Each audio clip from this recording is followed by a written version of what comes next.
guys, so I'm here in my tiny little room in England. You can see my mum's garden there, my little desk. I'm very, very excited because I'm finally about to embark on the beautiful, amazing journey of reading in Spanish. And I'm even more excited, honestly, to be taking you guys with me because I think this is really a lot of fun, and I really hope that you enjoy this. And I hope that it inspires more of you guys to do the same thing and embark on reading in, a new language. So I brought you guys a couple of things to show you. So basically, it's just, I just love this. Like, it's so amazing to be standing or sitting here in front of this, gigantic, beautiful mountain, that you're about to start climbing. But in the case of like reading in a foreign language, it's just the scale is so amazing because it's something that you can climb for the rest of your life and enjoy that, because there is in a lot of languages, at least, there is a limitless supply of literature and stuff that you could be. It's just so exciting. But it's amazing to think about how, in a book this size, how much knowledge and how much of a language is in one of these books, how much is there to be, just devoured, to be enjoyed, relished. It's incredible to think how much is in a book this size. So I brought some books for you guys to show you so the one I'm going to be reading, and this is probably slightly insane, honestly, to be reading this at this stage. But hopefully you could see this. There you go. But of course, this is an electronic version, so it's not quite the same showing. So, for example, I remember this. A lot of you guys will know this one, of course. So we have, The Little Prince. Now, this was the very first book I ever read in a foreign language. It was in French, Le Petit Prince. The original, of course.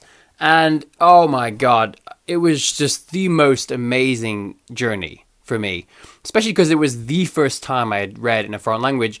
And I'm someone who hated to read growing up. I discovered my love for reading in French. And so at the time when I started it, it was more of an exercise, honestly. It was after it was during that book, that I really fell in love with reading. And so I have it here in Portuguese. And this one's kind of fun. I also have it here in Japanese. All right, so and it's just I have it in French, and I also have it in Spanish and Italian. It's obviously a classic, But not just that. So I remember, let's take Japanese. I remember the first ever novel I got in Japanese was this one right here. This is Norue no Mori by Murakami Haruki. So this is Norwegian Wood. You guys know Haruki Murakami.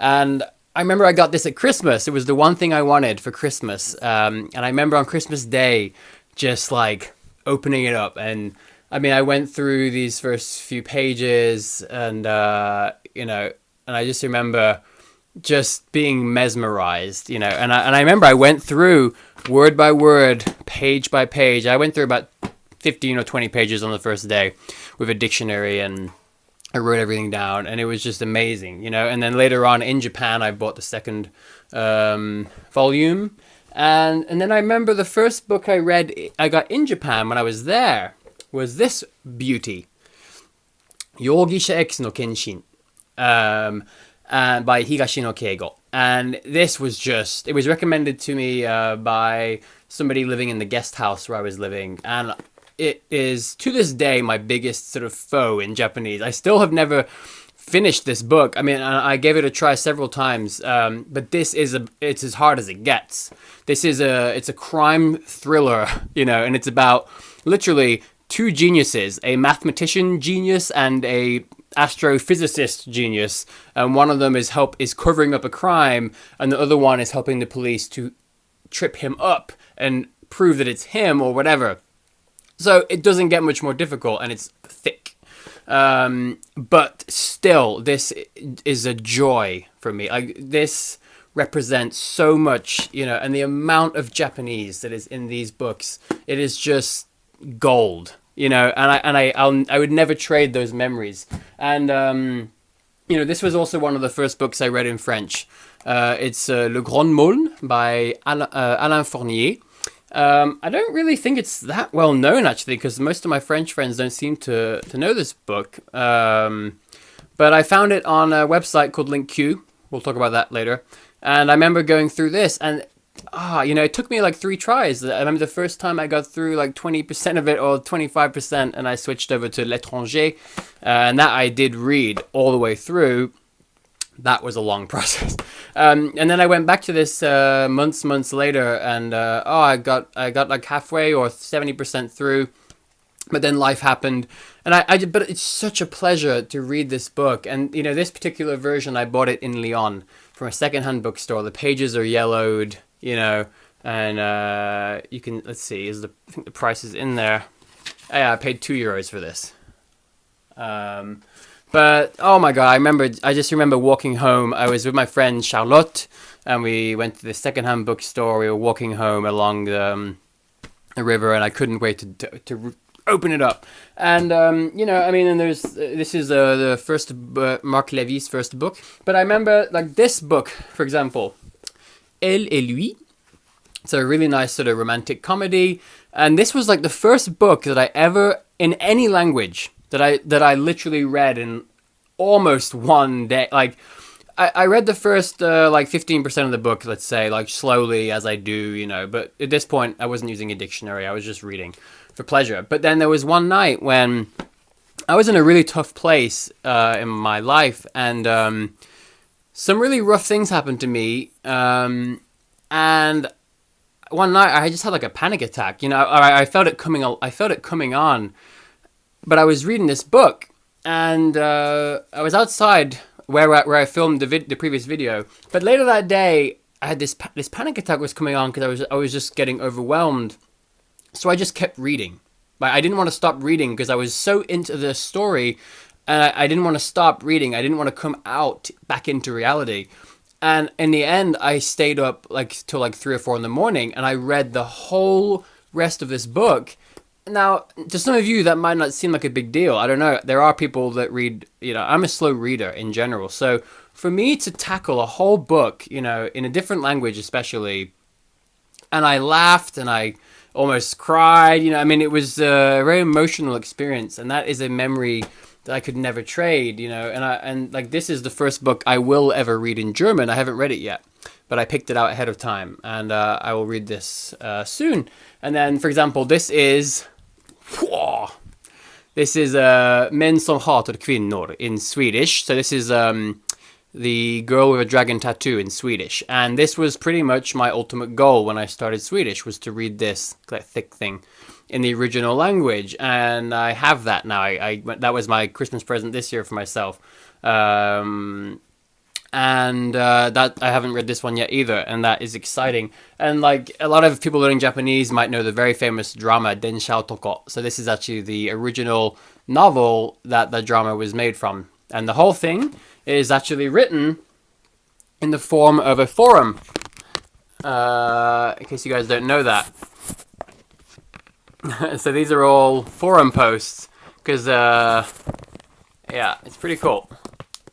Interesting. So that's the original. That's actually Denshou Toko, the novel. So I remember I bought this. I had to buy it from a second-hand shop in Japan when I was living there.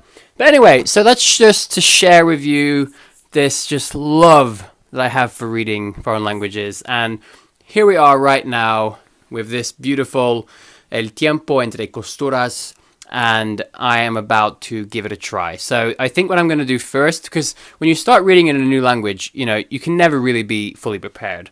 You never really know how difficult it's going to be.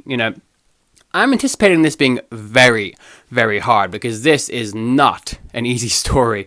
This is involving a woman who's a seamstress, as far as I know, who ends up getting involved in being working for the secret services as a spy, I think, and there's romance and all sorts of tumultuous things. So it is not an easy first book, but I was really it took me, and I was like, no, I want to read this. But so I think it's going to be extremely hard.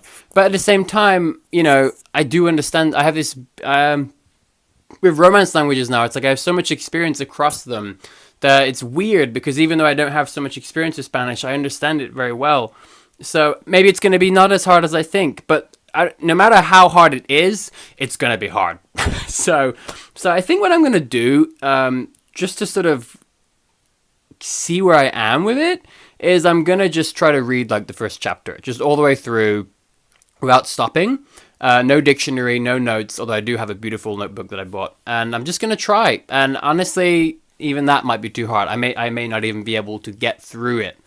But I'm going to give it a go, and I'm going to enjoy it. And I have my coffee here, my decaf coffee in my posh totty mug. Because, no, I'm not even going to make a joke about that. But yes, so I got my decaf coffee, I have my book, and I'm happy as can be. And I cannot wait to take you guys on this journey.